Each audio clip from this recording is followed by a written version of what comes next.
Your slicer can make or break your prints, even if you're running the exact same printer and filament. Two identical setups can produce completely different results based purely on how the software translates your model into G-code. So what's the best slicing software for 3D printing in 2026? For most people, UltiMaker Cura 5.9 is still the answer. It's free, beginner-friendly, and packed with over 200 plugins.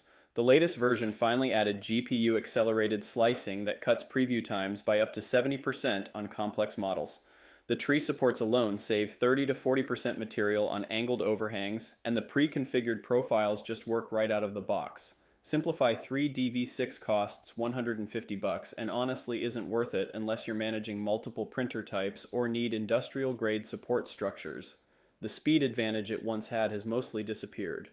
SuperSlicer 2.5 is the tinkerer's dream. It's free, community-driven, and exposes every parameter you could want. If you like reading documentation and want maximum control, this is your tool. The full breakdown includes print time comparisons, retraction tuning tips, and exactly which slicer works best for your specific workflow. Check the full guide at NozzleDown.com, link in the description.